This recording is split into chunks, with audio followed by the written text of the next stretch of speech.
Professor Zhang Weiwei, it is great to have you back for a second time on the show. We just engaged in a conversation here at the Shanghai Institute of American Studies about China and U.S. relations. And one of the big things I'm noticing is that whether it's Pakistan and India, the Western media is having a hard time understanding how Chinese jets, the J-10C, has been so effective for Pakistan. And the Indo-Pacific Command has also been reporting to the Western mainstream media almost daily now. No one is paying attention that China's military is becoming much more competitive and that this deterrence that the United States needs to engage with over Taiwan is becoming more critical. Could you talk about China's military power? Where does it fit in the larger sense of China's rise? You know, Chinese approach is always very modest. And in fact, this J-10 jets used by Pakistani Air Force is already not most advanced, maybe 1 decade behind the jets used by Chinese military force now. And that's for export and redesigned version, but still effective. And what's really amazing about it is the Chinese approach to modern warfare. This is maybe transformative. It's called the systemic and integrated approach.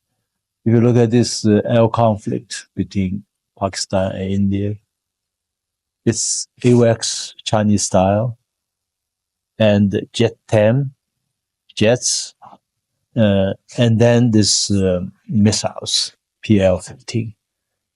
So they are linked with this data chain. So as soon as discovered, it's called the discovery, jamming, and attack. It's all in one system and proved to be very powerful. In fact, this is always the Chinese model. Whatever we discuss in the Chinese model development, model of economic reform, it's always we emphasize systemic approach and integrated approach. If you compare China's trade war with the United States, the Donald Trump's calculation of tariff, whatever, from Chinese point of view, it's very naive. We think in terms of surplus, deficit, and revenue from companies in other countries, etc. So it's a very comprehensive approach, systemic approach. So I think, it's good in a way that the outside world, especially those who are somehow, trigger happy in the West, especially in the United States, will become more aware of the powerful defense capability China possesses. And I say this openly to outside world. I said Chinese culture is about, modesty and respecting faith of others. In other words, we don't humiliate others in public. Even for this so-called victory on the part of Pakistani and Chinese weaponry. But Chinese official media does not discuss this. This is entirely in the Chinese social media. So it's different. In other words, the official policy still keep a low profile, don't talk too much about this.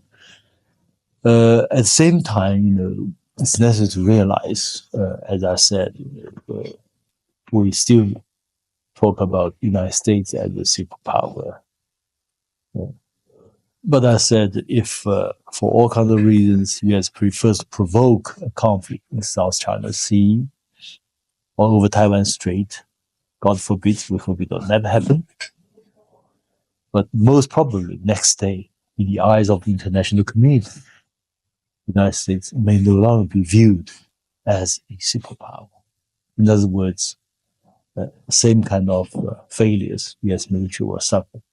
In this sense, US Secretary of Defense is in a way, honest.